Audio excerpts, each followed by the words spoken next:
La Fundación para la Historia de España los invita a descubrir en esta sección titulada Clásicos con Historia, una serie de obras dedicadas a distintos temas enmarcados en la historia de España.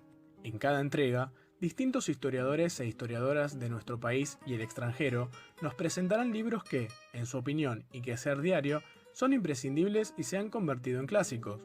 La relevancia de una obra poco tiene que ver con el paso del tiempo.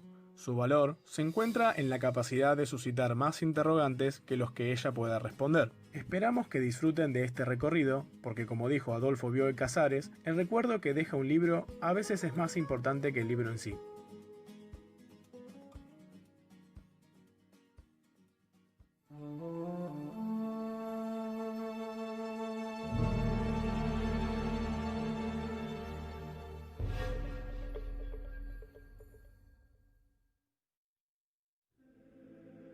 Una amplia programación del British Museum a lo largo del 2020 nos recuerda el 850 aniversario de la muerte de Thomas Becket, también conocido como Santo Tomás Cantuariense, arzobispo de Canterbury, asesinado en la Catedral Primada de Inglaterra el 29 de diciembre de 1170, fecha que se fijó en el calendario litúrgico anual como festividad del santo. Quizás la efeméride contribuya a la selección de esta obra como contribución a los 25 años de la Fundación para la Historia de España en su proyecto Clásicos con Historia, pero también por el interés que suscitó al ser el primer trabajo que abordaba la difusión del culto al santo cantuariense en la península ibérica, que fue reseñado por la American Academy of Research Historians of Medieval Spain. Esta monografía era el resultado de un proyecto de investigación interdisciplinar sobre un tema geográfico de especial interés para constituir uno de los nudos del enfrentamiento entre las instituciones de la Iglesia y del Estado en un siglo XII. Era un tiempo en el que se trataban de asentar los principios de la Reforma Gregoriana que, desde el siglo anterior, intentaba unificar diversas tendencias dentro de la Iglesia. Esta obra recoge la colaboración entre 4 investigadores de la Universidad de León, Etelvina Fernández y Fernando Galván, ambos profesores de Historia del Arte, Ana Isabel Suárez, profesora de Paleografía y Codicología, y Gregoria Cavero, profesora de Historia Medieval. Cada uno propuso su perspectiva y el análisis metodológico que parecía más adecuado desde unas fuentes recopiladas procedentes de fondos hispánicos y portugueses que resultaron de una especial riqueza heurística. Con toda la información previa, se realizó una revisión bibliográfica bastante extensa y se elaboró un proyecto de investigación para presentarlo a una convocatoria pública de la Junta de Castilla y León, que finalmente la subvencionaría. El estudio realizado aporta cuanto se refiere a la presencia del culto del santo cantuariense en la península ibérica. La canonización de Thomas Becket se realizó en 1173. La fecha constituyó el marco cronológico inicial de nuestra investigación. El marco final se situaría en torno a 1230.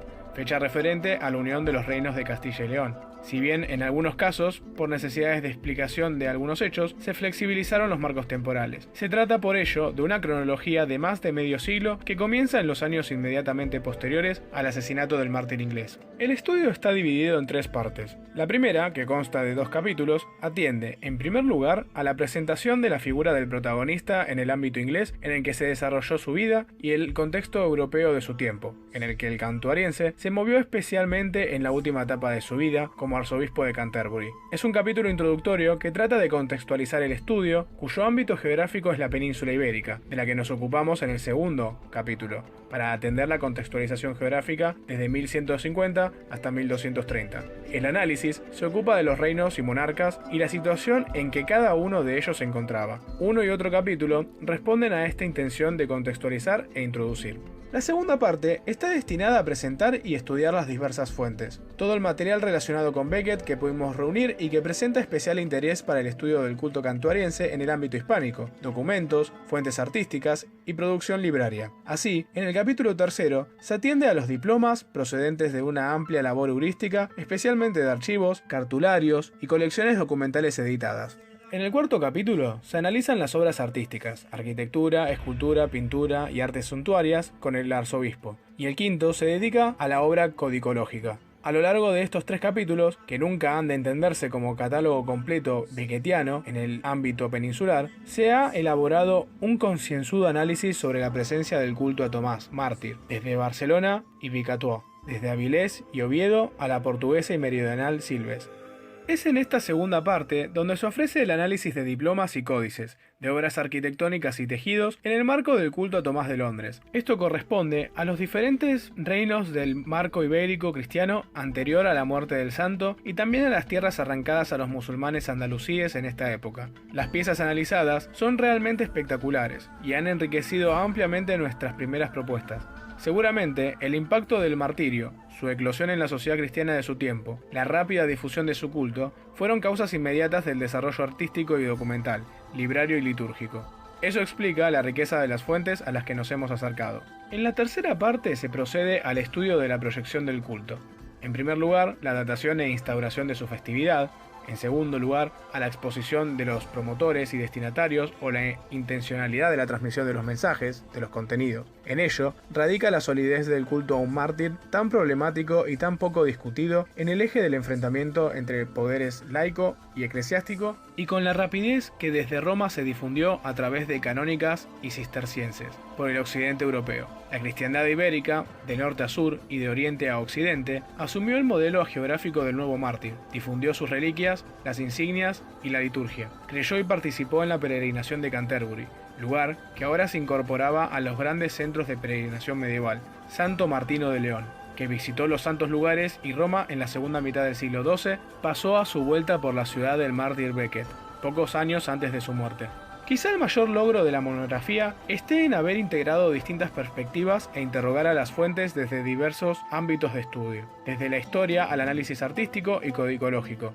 Esto permite visualizar cómo, desde los distintos ángulos, las investigaciones se complementan y permiten enriquecer las diversas perspectivas hasta el punto en que los análisis resultan mucho más innovadores y completos. Por supuesto, de esa pluralidad nace también el interés por el desarrollo de temáticas cruzadas. La representación del asesinato de Becket en una pintura mural que recoge unos modelos iconográficos bastante homogéneos, o el asentamiento librario de su festividad con el oficio pertinente, o la aparición de reliquias y relicarios como imprescindibles para fijar el asentamiento de su culto en la Catedral de Toledo y en distintas iglesias, desde Cataluña a Galicia, desde Asturias a Toledo, y también el perfil de quienes, como donantes, se comprometían con el desarrollo del culto, así como de los cistercienses y el modelo litúrgico propio. El impacto social que generó el asesinato de un prelado en un lugar sacro, mientras estaba en el altar, y el hecho de que un rey estuvo involucrado, quizás fue el origen de una rapidísima difusión por toda Europa, y no solo por nuestro ámbito peninsular y también de su rápida canonización.